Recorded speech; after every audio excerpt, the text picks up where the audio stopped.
चलिए देखिए। हेलो बच्चों, स्वागत है आप सभी का नए वीडियो में। तो आज की वीडियो में हम देखने वाले हैं, कल हमने देखा था कि थेल्स प्रमेय और उसका विलोम, ये चीज़ें हम सिद्ध कर चुके हैं। अब उनके प्रयोग से जो भी सवाल बनने वाले हैं उन सवालों को हम करेंगे। पहली सवाल इसमें यह है, आज की वीडियो में हम देखेंगे कि प्रश्नावली 6B में थेल्स प्रमेय से किस टाइप से सवाल बनते हैं, कैसे हम चीज़ों को हल करेंगे। तो सबसे पहले सवाल जो है वो ये है कि त्रिभुज ABC में रेखा DE आधार BC के समांतर है। कोई एक त्रिभुज है, त्रिभुज ABC में ABC, ये त्रिभुज है। इस त्रिभुज में एक रेखाखंड है DE जो कि BC के समांतर है। ये आपको दिया है कि DE समांतर है BC की, ये बात आपको बताई गई। उसके बाद और क्या चीज दिया है इसमें दिया है AD अनुपाते AB बराबर 1:3। AD अनुपाते AB बराबर 1:3। तो मान निकालना, AC बराबर 4 दिया है, AC बराबर 4 दिया है, तो AE का मान ज्ञात कीजिए। किसका मान पूछा है? AE का मान आपको बताना है। अब देखो, सबसे पहले तो हम सवाल में जो चित्र है उसकी कंडीशन को देखेंगे कि इसमें होना क्या है। देखो ध्यान से, कोई एक त्रिभुज है, त्रिभुज में किसी एक भुजा के समांतर कोई रेखाखंड खींचा गया है। तो ये पूरा सिचुएशन किसकी बन रही है? थेल्स प्रमेय की बन रही है। मतलब यह है कि किसी एक भुजा के समांतर कोई रेखाखंड खींचा जाए तो वो जो है शेष दोनों भुजाओं को समान अनुपात में विभाजित करता है। ये थेल्स प्रमेय कहता है। तो यहां पे किसी एक भुजा के समांतर DE खींचा गया है, BC के समांतर है, तो यहां पे थेल्स प्रमेय हम आराम से लगा सकते हैं। और थेल्स प्रमेय लगाएंगे तो AD बटा में DB बराबर AE बटा में EC बनेगा। लेकिन यहां जो दिया है AD बटा में AB, AD बटा में AB, ये वाली कंडीशन कहां बनती है? कल हमने 3 कंडीशन बताया था। एक ये बताया था कि AD बटा में DB बराबर 1/BC, ठीक है। तो थेल्स प्रमेय ये बताया था ना, खींचा लो यार, आराम से बैठो, क्या मान रहे हो पूरा वीडियो गड़बड़। चलो देखो, यहां पे AD और AB दिया है, तो हम पहले समझेंगे कि इसमें लगेगा कौन सा, थेल्स प्रमेय लगेगा कि उसका उप प्रमेय लगेगा। हमने 3 चीजें आपको बताई थी। एक तो बताया था AD बटा में DB, AE बटा में EC, एक ये बताया था। दूसरा ये बताया था कि AD बटा में AB, चाहे आप AB बटा में AD कहिए, ये भी बन जाएगा, बराबर में AE बटा में AC, ऐसा बताया था। और एक हमने ये बताया था कि DB बटा में बड़ी वाली भुजा, EC बटा में बड़ी वाली भुजा AC। तो ये 3 प्रकार की चीजें हमने बताई थी आपको।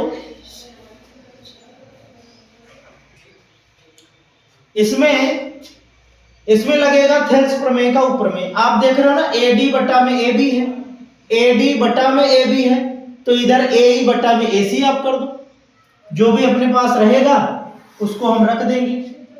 तो इसके हल के लिए हमें यह करना होगा थेल्स प्रमेय से।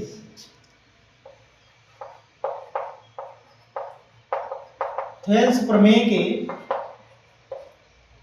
प्रमेय उप प्रमेय आपको लगाना पड़ेगा। उप प्रमेय आप इसमें लगाओगे तो यहां जो अनुपात दिया है उसी को ध्यान में रखते हुए दूसरी भुजा का अनुपात आप लिख दीजिए।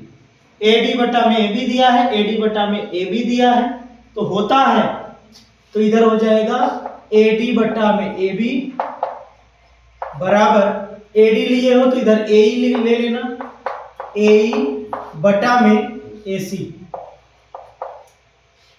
ए बटा में एसी। ठीक है, अब यहाँ पे जो मान अपने को दिया है उसको रख देंगे, बाकी को निकालेंगे। तो एडी कितना है, एडी ए बी 1 बटा में 3 है, और ए कितना है, ए निकालना है, और एसी कितना है, एसी 4 है। तो ये हो जाएगा ए बराबर, ए जब निकालोगे तो ये हो जाएगा इसका गुना इसमें, तो 4 यहां आ जाएगा, तो 4 बटे में 3, यही आपका ए आएगा। तो इस तरीके से ये जो है आपको समझने के लिए ये बातें होनी चाहिए। यहां जो दिया रहता है उससे समझोगे कि आप थेल्स प्रमेय लगाओ डायरेक्ट, कि उसका उपप्रमेय लगाओ, 2 हमने सीखा है, उसके अलावा कुछ बनता भी नहीं है इसमें।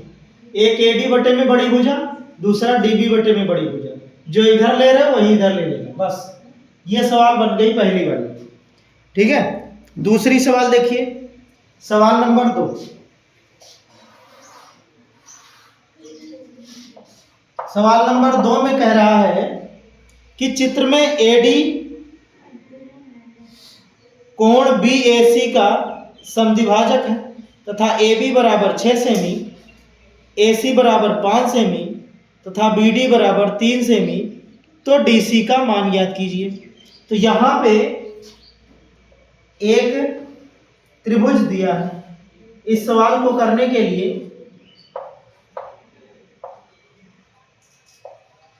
कोण BAC का समद्विभाजक कौन है, AD है। यहां से AD हम समद्विभाजक खींचेंगे, BAC का समद्विभाजक है, और इसमें दिया है AB बराबर 6 सेंटीमीटर, AC बराबर 5 सेंटीमीटर, AB बराबर 6 सेंटीमीटर, AC बराबर 5 सेंटीमीटर, और BD बराबर 3 सेंटीमीटर, BD बराबर 3 सेंटीमीटर। तो किसका मान पूछा है, DC का मान पूछा है। DC बराबर कितना होगा, तो इसमें वैसे देखो ये D है, DC का मान पूछा है। AB बराबर कितना दिया, AB दिया है 6। उसके बाद AC कितना दिया है, AC दिया है 5। BD कितना दिया है, BD दिया है 3। तो ये वाला आपसे पूछा है।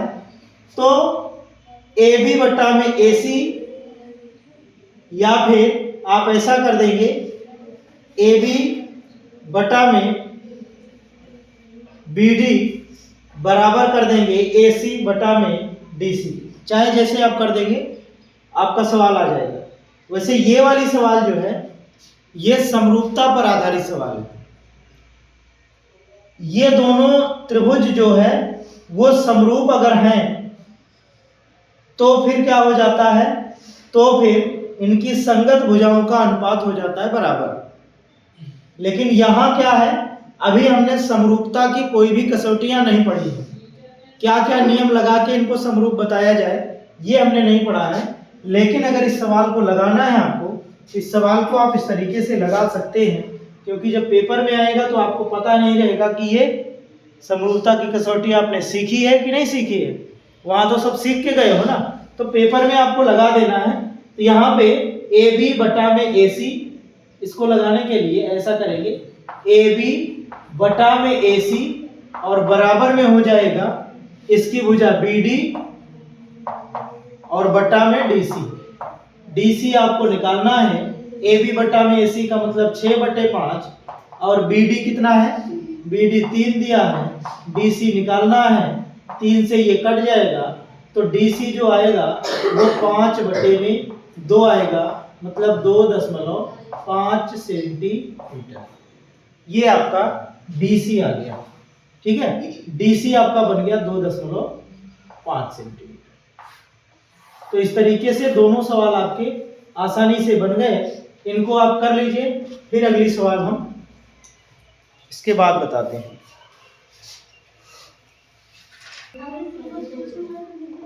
अगली सवाल देखिए, सवाल नंबर 3। सवाल नंबर 3 में कह रहा है कि त्रिभुज पी क्यू आर की भुजा पी क्यू और पी आर पर क्रमशः बिंदु ई और एफ स्थित है। निम्नलिखित में से प्रत्येक स्थिति के लिए बताइए कि क्या ई एफ समांतर क्यू आर है क्या। तो ये कंडीशन आपको देखना पड़ेगा। पहले तो जो दिया गया है पी क्यू आर कोई एक त्रिभुज है, उसमें पी क्यू और पी आर क्रमशः बिंदु ई और एफ पी क्यू और पी आर पर स्थित है। यहाँ देखो एक त्रिभुज है पी क्यू आर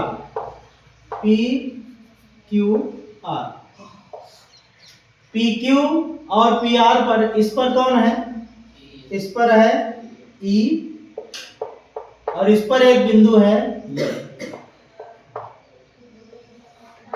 प्रत्येक स्थिति मतलब 3 स्थितियां दी गई हैं। पहले में देखो, पहले में दिया है P बराबर 3.9,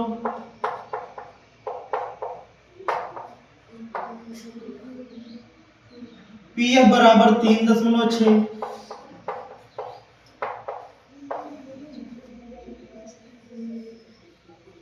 EQ बराबर 3,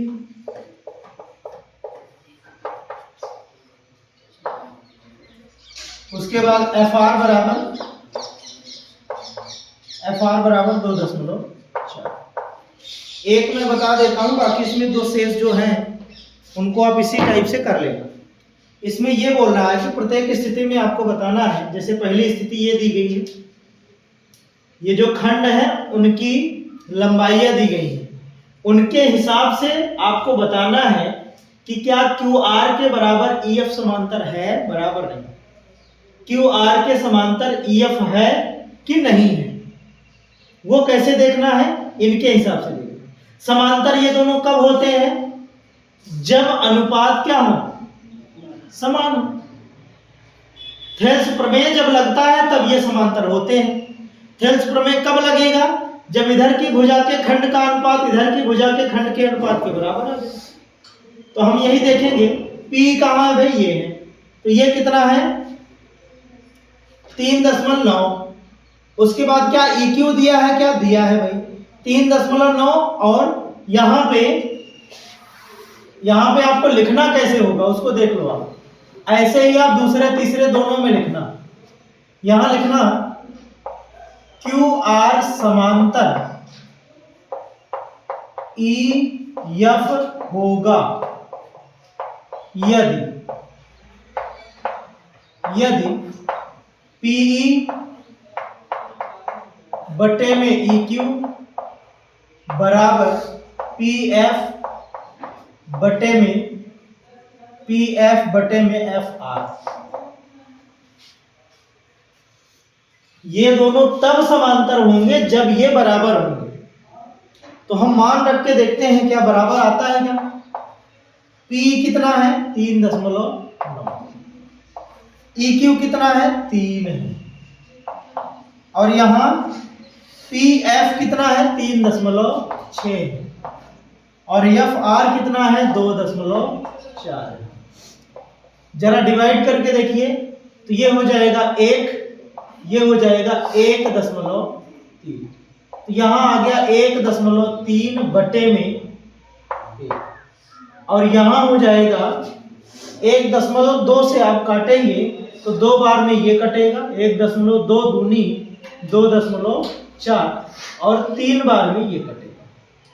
यहां आ गया 3 बटे में 2। अगर इसको काटते हो तो नीचे 1 आ जाएगा, ऊपर 1.5 आ जाएगा। तो क्या 1.3 बटे में 1 बराबर है 1.5 बटे में 1 के? ये बराबर नहीं। 1.3 और 1 का अनुपात डज नॉट इक्वल टू 1.5 और 1 का अनुपात। तो अगर बराबर नहीं है, देखो समांतर तब होगा जब बराबर आएगा। बराबर नहीं आया तो यहां लिखना इसलिए क्यू आर समांतर नहीं है, समांतर नहीं है किसके, ई एफ के समांतर नहीं, ये आपको बता देना है लास्ट में बस। ऐसे ही शेष दोनों सवालों में चेक करना है, आपको लिखना है कि क्यू आर समांतर होगा ई एफ के जब P E Q P F F R के बराबर हो। तो हमने मान रख के देखा तो बराबर नहीं आया, तो हमने लिख दिया कि समांतर नहीं हो बस, और इसमें कुछ नहीं करना है। बाकी इसमें ये सवाल नंबर 3 में ये फर्स्ट नंबर क्वेश्चन था, इसमें सेकंड और सेकंड नंबर सवाल और थर्ड नंबर सवाल, इन दोनों को आपको कर लेना। बात समझ गए? सेकंड नंबर और थर्ड नंबर सवाल आपको कर लेना है, सेम टू सेम यही टाइप लगेगा। हाँ, एक बात और हो सकती है कि हो ना हो, देखो यहां जो लगा है सीधा सीधा थेल्स प्रमेय हमने लगाया, अगली सवाल में हो सकता है पी दिया हो और पी क्यू दिया हो तो उप प्रमेय लगेगा, लेकिन अगर उप प्रमेय लगाने से भी बराबर आ जाता है तब भी आप समांतर कहोगे, क्योंकि वो थेल्स प्रमेय ही है लेकिन उसका उप प्रमेय बोला जाता है बस। तो कुल मिला के, और मान लीजिए कि ये EQ और PQ दे दिया है, तब भी तो उनका अनुपात बराबर आना चाहिए, है ना। उप प्रमेय लगाओ चाहे थेल्स प्रमेय लगाओ, दोनों से मान बराबर आने चाहिए, अनुपात। ठीक है, तो इनको कर लीजिएगा। अब देखेंगे सवाल नंबर 4, बढ़िया सवाल है, सिद्ध करने वाली है, इसको आप नोट करिए तो 4 नंबर सवाल आपको हम बताएं।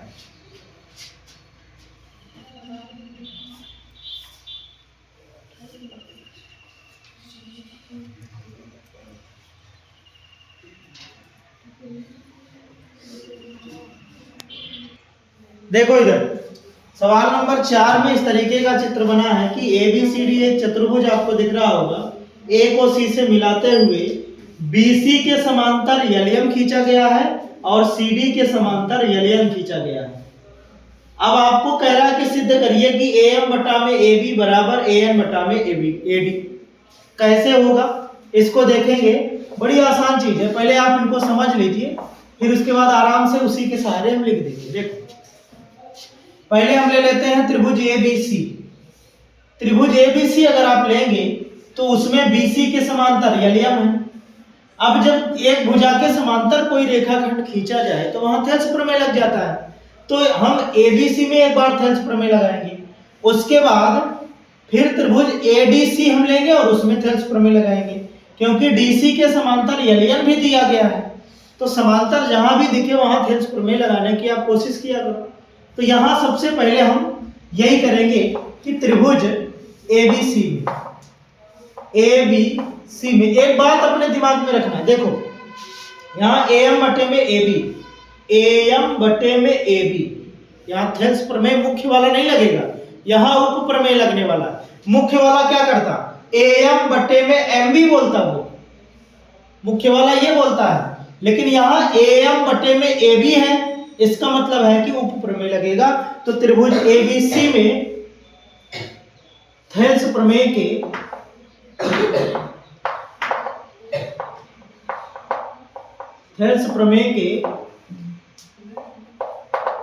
उप प्रमेय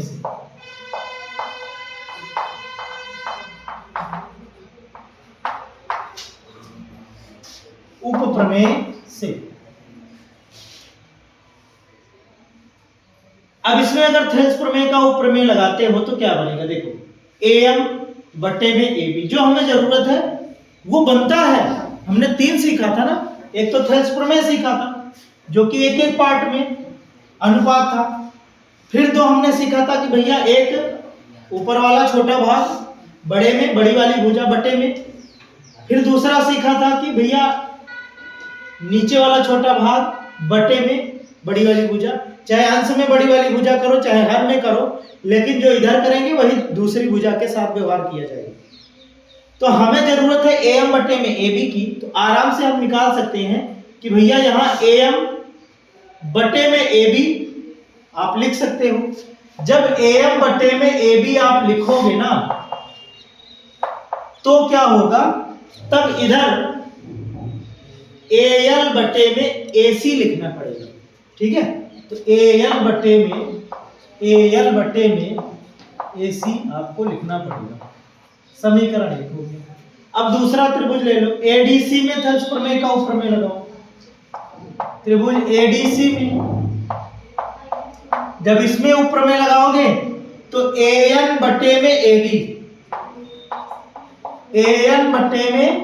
AD बराबर हो जाएगा AL बटे में AC के। समीकरण 2 बन गया। 1 और 2 में देखो दायां पक्ष बराबर है, यहां लिख देना समीकरण 1 और 2 से। 1 और 2 से अगर करेंगे तो ये हो जाएगा AM बटे में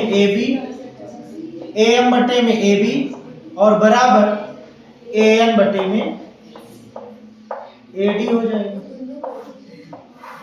यही हमें सिद्ध करना है।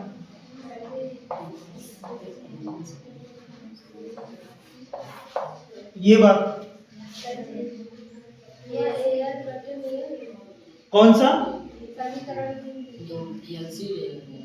अच्छा, ये चीज AL बटे में AC रहेगा, AL बटे में AC रहेगा, क्योंकि AM बटे में AB हमने लिया है तो इधर AL बटे में AC रहेगा, बड़ा होगा, ठीक है। कर लीजिए इसको।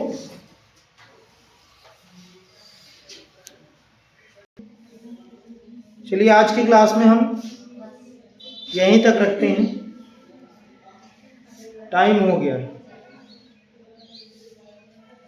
अगली क्लास में हम देखेंगे सवाल नंबर 6 से, क्योंकि 5 नंबर सवाल नंबर 2 के तरीके हैं बिल्कुल सेम टू सेम, केवल अंक बदले हैं, उनको आप कर लीजिएगा। सवाल नंबर 6 से हम अगली क्लास में देखेंगे, जो कि सिद्ध करने वाली सवाल है और बढ़िया सवाल है।